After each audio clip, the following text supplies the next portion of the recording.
ಅವರು ಭಾಷಣ ಮಾಡ್ದಲೇ ಪಾಪ ಗಡಿಬಿಡಿಯಲ್ಲಿ ಹೋಗುವಂಥ ಪರಿಸ್ಥಿತಿ ಯಾಕೆ ಬಂತು ಅಂದರೆ ಇವರ ನಡವಳಿಕೆಗಳು, ಇವರು ಥ್ರೆಟ್ ಮಾಡಿರೋವಂಥದ್ದು ರಾಜ್ಯಪಾಲರಿಗೆ. ಇವರು ಥ್ರೆಟ್ ಮಾಡಿದಕ್ಕೆ ರಾಜ್ಯಪಾಲರು ಅಸೆಂಬ್ಲಿಗೆ ಬರೋಕ್ಕೆ ಎದುರ್ಕೊಂಡು ಬಂದರು, ಹೋಗ್ಬೇಕಾದ್ರೂ ಎದುರ್ಕೊಂಡು ಓಡೋದ್ರು. ಅಂಥ ಪರಿಸ್ಥಿತಿ ಗೂಂಡಾ ರಾಜ್ಯ. ಅಸೆಂಬ್ಲಿ ಒಳಗಡೆ ಇರೋಂಥ ಕಾಂಗ್ರೆಸ್ ಅವರು ಗೂಂಡಾಗಳ ಥರ ವರ್ತನೆಗಳನ್ನು ಮಾಡಿದ್ದಾರೆ. ಎರಡನೇದಾಗಿ ಭಾಷಣ ಮಾಡಿ ಹೋಗಬೇಕಾದ್ರೆ ಅವ್ರನ್ನ ಅಡ್ಡಗಟ್ಟಿ, ಅವ್ರನ್ನ ತಡೆದು, ಅವ್ರನ್ನ ಧಿಕ್ಕಾರ ಕೂಗಿದ್ದಾರೆ. ಅದಕ್ಕೆ ನಾವು ಇವತ್ತು ಅಸೆಂಬ್ಲಿಯಲ್ಲಿ ಆಗ್ರಹ ಮಾಡಿದ್ದೇವೆ. ರಾಜ್ಯಪಾಲರ ಬಂದಂಥ ಸಂದರ್ಭದಲ್ಲಿ ಕಾಂಗ್ರೆಸ್ನವ್ರು ನಡ್ಕೊಂಡಂಥ ರೀತಿ ಸರಿಗಿಲ್ಲ, ಹರಿಪ್ರಸಾದ್ ಅವ್ರು ನಡ್ಕೊಂಡಂಥ ರೀತಿ ಸರಿಗಿಲ್ಲ.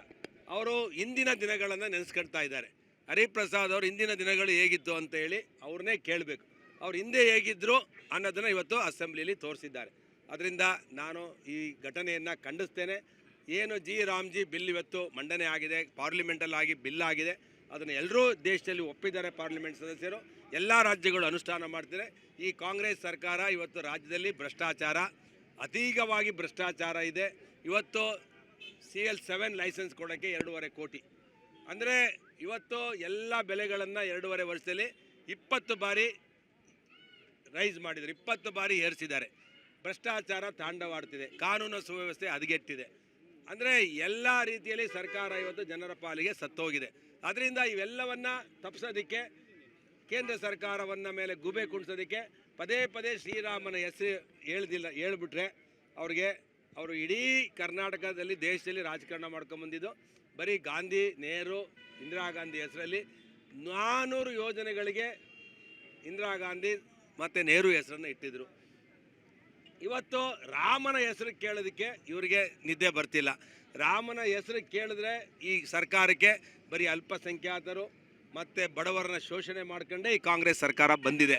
ಅದರಿಂದ ಇವತ್ತು ಕಾಂಗ್ರೆಸ್ ಏನಿವತ್ತು ವಿರೋಧ ಮಾಡ್ತಿದೆ, ಇಡೀ ದೇಶದಾದ್ಯಂತ ನಾವು ಹೋರಾಟ ಮಾಡ್ತೇವೆ. ಕಾಂಗ್ರೆಸ್ಸಿನ ರಾಹುಲ್ ಗಾಂಧಿ ಬೌದ್ಧಿಕವಾಗಿ ದಿವಾಳಿಯಾಗಿದ್ದಾರೆ.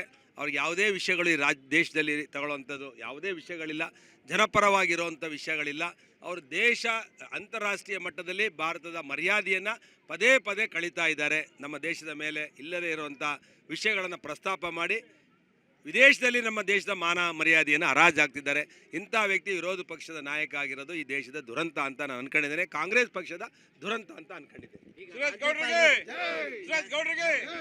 ರಾಜ್ಯಪಾಲರದ್ದು ಭಾಷಣಕ್ಕೆ ಇಷ್ಟು ತೀವ್ರ ವಿರೋಧ ಆಗಿರುವಂತದ್ದು ಸರ್. ಈಗ ಮತ್ತೆ ಗಣರಾಜ್ಯೋತ್ಸವ ಬರ್ತಾ ಇದೆ, ಆ ಸಂದರ್ಭದಲ್ಲೂ ರಾಜ್ಯಪಾಲರ ಭಾಷಣಕ್ಕೆ ಮತ್ತೆ ನೋಡಿ, ರಾಜ್ಯಪಾಲರ ಒಬ್ಬ ಸಜ್ಜನ, ಒಬ್ಬ ರಾಜಕಾರಣಿ, ತುಂಬ ಬುದ್ಧಿವಂತ ರಾಜಕಾರಣಿ, ಒಬ್ಬ ದಲಿತ, ಒಬ್ಬ ಗವರ್ನರು, ಅವ್ರಿಗೆಲ್ಲ ಅವಮಾನ ಮಾಡ್ತಾರೆ. ಅಂದರೆ ಇವರು ದಲಿತರ ಬಗ್ಗೆ ಕಾನ್ಸ್ಟಿಟ್ಯೂಷನ್, ಅಂಬೇಡ್ಕರ್ ಅವರ ಕಾನ್ಸ್ಟಿಟ್ಯೂಷನ್ ಇಟ್ಕೊಂಡು ಯಾವಾಗಲೂ ರಾಹುಲ್ ಗಾಂಧಿ ಮತ್ತು ಸೋನಿಯಾ ಗಾಂಧಿ ಮತ್ತು ಮಲ್ಲಿಕಾರ್ಜುನ್ ಖರ್ಗೆ ಅವರು ಮತ್ತು ಕಾಂಗ್ರೆಸ್ಸಿನ ಸಿದ್ದರಾಮಯ್ಯನವರು ಯಾವಾಗಲೂ ಕಾನ್ಸ್ಟಿಟ್ಯೂಷನ್ ಹೇಳ್ತಾರೆ, ಅಂಬೇಡ್ಕರ್ ಬರೆದಂಥ ಸಂವಿಧಾನವನ್ನು ಹೇಳ್ತಾರೆ. ಅದಕ್ಕೆ ಗೌರವ ಕೊಡಬೇಕಲ್ಲ.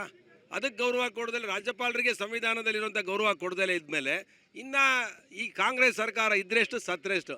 ಅದರಿಂದ ರಾಜ್ಯಪಾಲರಿಗೆ ಇವರು ಅವಮಾನ ಮಾಡಿದ್ದಾರೆ. ರಾಜ್ಯಪಾಲರಿಗೆ ಬಿಟ್ಟಂಥ ವಿಚಾರ ಇದು. ಅವರು ರಾಜ್ಯವನ್ನು ಪಾಲನೆ ಮಾಡುವಂಥವ್ರು, ಕಾನ್ಸ್ಟಿಟ್ಯೂಷನ್ ಲೆಡ್ಡು, ಅವರಿಗೆ ಮರ್ಯಾದೆ ಕೊಟ್ಟಿಲ್ಲ ಅಂದಮೇಲೆ ಕಾಂಗ್ರೆಸ್ನವರು ಮಾಡೋದೊಂದು, ಆಚೆ ಬಂದು ಹೇಳೋದೊಂದು ಆಗಬಾರ್ದು. ಅದಕ್ಕೆ ಗಣರಾಜ್ಯೋತ್ಸವದ ರಾಜ್ಯಪಾಲರ ಭಾಷಣದಲ್ಲೂ ಇದೇ ರೀತಿಯಾದಂಥ ರಾಜ್ಯಪಾಲರಿಗಾಗಲೇ ತೋರಿಸಿದ್ದಾರೆ, ನೀವೆಲ್ಲ ಅನ್ಕಾನ್ಸ್ಟಿಟ್ಯೂಷನಲ್ನ ನನ್ನ ಕೈಲಿ ಓದಿಸ್ಬೇಡಿ ಅಂತ. ಇನ್ಮೇಲಾರು ಈ ರಾಜ್ಯ ಸರ್ಕಾರ ಎಚ್ಚೆತ್ಕೊಂಡು ಗವರ್ನರ್ನ ಸರಿಯಾದ ರೀತಿಯಲ್ಲಿ ನಡೆಸ್ಕೊಳ್ತಾರೆ. ಇಲ್ಲ ಅಂತ ಹೇಳಿದ್ರೆ ಈ ರಾಜ್ಯದಲ್ಲಿ ಪ್ರೆಸಿಡೆಂಟ್ ರೂಲನ್ನು ಏರ್ತಾರೆ, ಕಾಂಗ್ರೆಸ್ ಅವ್ರನ್ನ ತೋಲಿಸ್ತಾರೆ.